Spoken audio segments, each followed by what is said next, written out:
Hey, what's up everybody? Radx here, the Ultra Neutral, the one from 72, and today we're going to be taking a look at the connections of all the alien phenomena in the year 2017. Of course, if you know my story and you know what happened to me in 2017, you'll know why it's important and why it's relevant of the things that I've brought together, these connections. Although we have eclipses every year, that eclipse was a very particular special eclipse, and 3 days after that eclipse is when I had my contact with the Draconian that came to me in my school.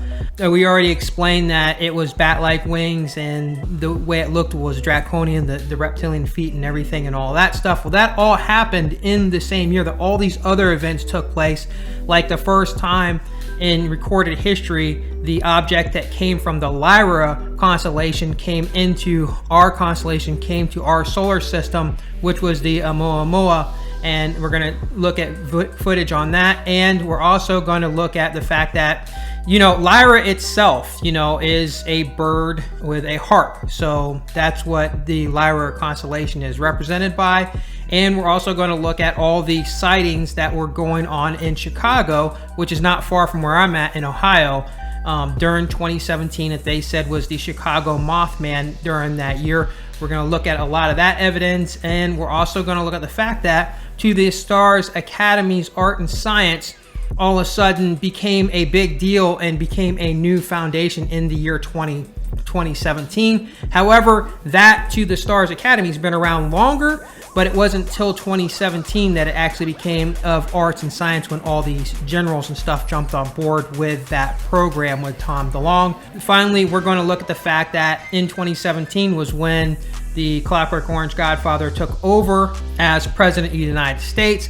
One of the things that first things that he does is revive the United Space Council and place Mike Pence in charge of that. And then we're going to look at that, but I won't be able to talk throughout this video because there's just way too much, and that's probably good for you guys anyhow, but there's way too much information to get across, so I'm just going to be scrolling text of the things that I have to say. I mean, when you look at everything, guys, it's what are the odds?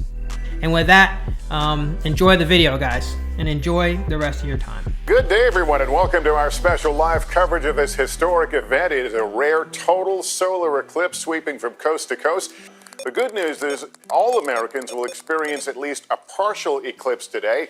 How rare is this event? Well, it's been nearly 40 years since America has seen a total eclipse, but you have to go back to 1918, nearly a century, to find the last time a total eclipse went all the way from coast to coast. First-time visitor from far away. Oumuamua is the first interstellar object ever detected in our solar system. The only problem is that it doesn't look like any comet we've ever seen, because it appears to lack that iconic tail. There was an anomaly seen in the data, and it cannot be explained by the most conventional explanation, which in this case is a cometary outgassing. As Oumuamua traveled through our solar system, it didn't follow the normal path of a typical comet under the sun's gravity, which couldn't be explained by gravity alone. Something else, some unknown force, was also at play, manipulating the object's behavior. Professor Loeb says in late 2017, our solar system was visited by what could be something created by advanced alien technology from a distant star. There's still quite a bit to learn about this interstellar object and limited time because it's on its way out of the solar system. It's fading very fast. It's a relatively small object. By tracing its path and speed, scientists determined that Oumuamua came from roughly the direction of Vega in the Lyra constellation. The constellation of Lyra dates back to ancient Middle Eastern cultures, and they first identified the constellation as a vulture, which you can see in this depiction here. And in fact, the name Vega is Arabic for vulture. But the ancient Greeks identified Lyra as a harp. And this story goes back to the ancient tale of Orpheus and Eurydice. A woman walking her dog claims she encountered a creature standing in the park. I saw a large man, probably 7 feet or taller, standing on the ground, according to the account published by Strickler. It was solid black. In 2017, sightings of a giant flying creature began taking place around the city of Chicago. While the being seen by many Chicagoans was said to be simply an abnormally large bird, the media soon dubbed it the Chicago Mothman, in reference to a similar phantom seen in the skies above Point Pleasant, West Virginia. Upon straining to see what it was that had caught her attention, she noticed a large humanoid figure perched on top of a streetlight. The thing shot into the air and disappeared into the night. In February of 2017, the flying, man-like creature was spotted again by a motorist traveling down 294 South outside of Chicago. The driver recalled seeing a man-like shape running beside the road before suddenly unfurling two wings and taking to the skies over the city. The man was shaken as he recalled observing what he described as the biggest bird he had ever seen. In March, a third sighting took place in Tinley Park. This time, a man and his dog encountered a being matching the same description as the previous two sightings. It peered at him from a nearby roof. The man attempted to get a better view of the creature by approaching it, but it took to the sky and disappeared before he could capture a photo. Short article about it for our site. I was following it, and I noticed that more reports kept coming in. In 2017, I became aware that there was seemingly a flap of flying humanoid sightings coming out of Chicago. So I was like, could it be that Mothman is now pretty much in my neighborhood? More sightings kept coming in. Almost immediately after, in late April and early May, you had two sightings near the Little Calumet River. And so both of those were men out fishing with their sons. In the first instance, on April 27th, the witness said that he heard a sound like train brakes as a train slows down, like the sound of its brakes.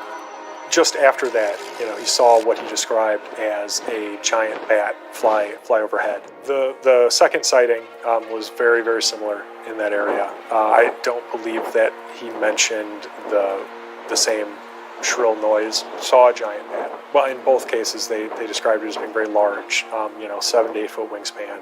The Chicago Mothman case is really interesting. It started about a year and a half ago. And initially, the description seemed very similar to other flying humanoids that have been documented in Point Pleasant, West Virginia, and other places. A creature with quote-unquote bat-like wings and other human-like features. Sightings of the Chicago Mothman began to draw local media attention, and soon the creature was being written about in publications such as the Chicago Post. The articles were picked up by the Associated Press and ran in newspapers around the United States, and soon a media sensation was born. Earlier this week, the New York Times and Politico revealed the existence of a secret government program to investigate UFO sightings. It was especially focused on encounters by members of the military, like this one experienced by a U.S. Navy pilot off the coast of California. There's a whole fleet of them. Look on the ASA. My gosh. They're all going against the wind. The wind's 120 knots from the west. Look at that thing. It's rotating. For the first time, the Navy is acknowledging the existence of what it calls unidentified aerial phenomena. It used to be called UFO. In 2017 and 2018, the New York Times and an organization called To the Stars Academy of Arts and Sciences released 3 videos. They show Navy fighter jets encountering mysterious objects in the sky. One video captures a pilot speculating what those objects are. Take a look. After being sworn into office on Friday, the President and First Lady Melania Trump attended 3 inaugural balls last night, including one honoring the military. His Honor, Mr. Trump, tried to set a unifying tone. I'll tell you, there is something that I wanted to say, because I was very honored, very, very honored. 1 year ago, I revived the National Space Council and put exactly the right man in charge, and that's our friend, Mike Pence, who feels very strongly about this. And in December, I signed a historic directive that will return Americans to the moon for the first time since 1972, if you can believe that. For the first time since 1972, if you can believe that. My administration is reclaiming America's heritage as the world's greatest spacefaring nation. The essence of the American character is to explore new horizons and to tame new frontiers. But our destiny beyond the Earth is not only a matter of national identity, but a matter of national security. So important for our military, so important, and people don't talk about it. When it comes to defending America, it is not enough to merely have an American presence in space. We must have American dominance in space. So important.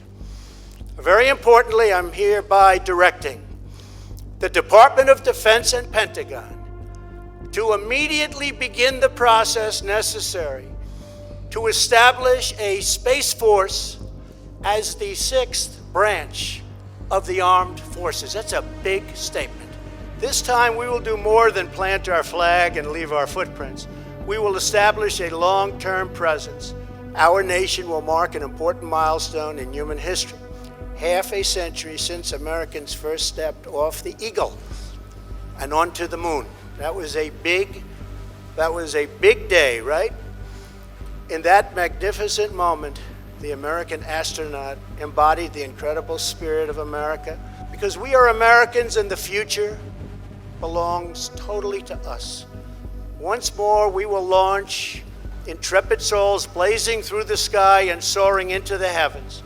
Once more, we will summon the American spirit to tame the next great American frontier. And once more, we will proudly lead humanity. And that's what it is. It's humanity beyond the earth and into those forbidden skies, but they will not be forbidden for long.